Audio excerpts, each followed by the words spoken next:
दोस्तों बहुत पहले एक गाना आया था कि लइकवा के अपने बम्बई पठाए के मजा करे बढ़ो पतोहिया फंसाए के।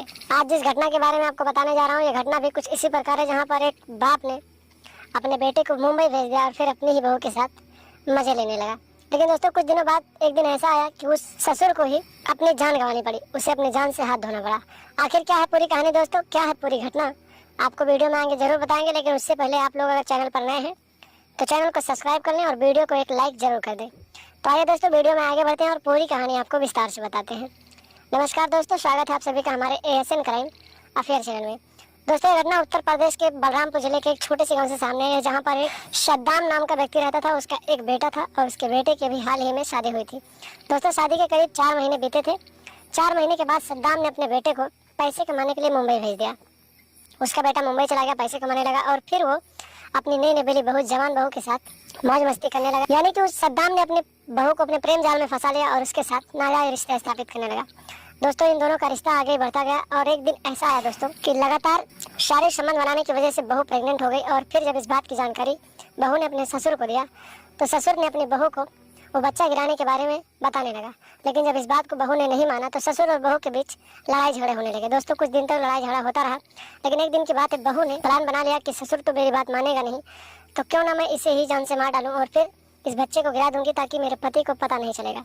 बहू ने एक ऐसा प्लान बनाया और 26 जनवरी 2022 की रात बहू ने खाना बनाया और चुपके से अपने ससुर के खाने में जहर मिला दिया।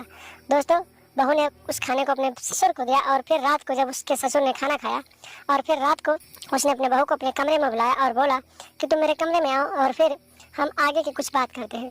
दोस्तों बहू बोली कि मैं नहीं आऊँगी, आप मेरी बात नहीं मानते हो, इसलिए मैं आपके कमरे में नहीं आऊँगी, आज के बाद आप मुझसे बात मत करना। दोस्तों उस दिन भी बहू और ससुर का झगड़ा हुआ और रात के करीब 2 बजे जब जहर का असर हुआ और फिर ससुर धीरे धीरे अपनी आखिरी सांसें गिरने लगा तो उसने अपने बहू को बुलाया और फिर बताया आखिर मुझे क्या हो गया। तो बहू ने पूरी कहानी ससुर को बताई और बताया कि मैंने तुम्हारे खाने में जहर मिला दिया था। दोस्तों ससुर की उस दिन मौत हो गई और फिर आधी रात को ही बहू अपना बोरिया बिस्तर बांध कर अपने मायके चली गई। दोस्तों जब सुबह हुआ आसपास के लोगों को इस बात की जानकारी मिली तो लोगों ने इसकी खबर पुलिस को दी और पुलिस मौके पर पहुंची तो पुलिस ने लाश को कब्जे में लेकर पोस्टमार्टम के लिए भेज दिया और आगे की कार्रवाई करने लगी। दोस्तों पुलिस की छानबीन में पता चला कि उसके घर पर सिर्फ उसकी बहू और ससुर रहते थे और लोगों को उनके रिश्ते के बारे में पता था, तो लोगों ने बताया कि ससुर और बहू का अफेयर चल रहा था। पुलिस ने इस बात की जानकारी सद्दाम के बेटे को दी। सद्दाम का बेटा मुंबई से घर आ गया और फिर उसने पुलिस वालों से जब मिला तो पुलिस वालों ने सारी कहानी बताई और फिर वो अपने ससुराल गया और फिर अपनी पत्नी से सारी बात पूछने लगा। तो उसकी पत्नी ने सही सही पूरा बात अपने पति को बता दिया कि ससुर जी मुझे ब्लैकमेल करते थे और मैं उनके साथ रिलेशनशिप में थी और ऐसी ऐसी बात है। दोस्तों जब इतनी बात पति ने सुनी तो फिर पति ने पुलिस वालों को जानकारी दी और फिर पुलिस ने बहू को हिरासत में लिया और ससुर के हत्या के रूप में आगे की कार्रवाई के लिए जेल में डाल दिया।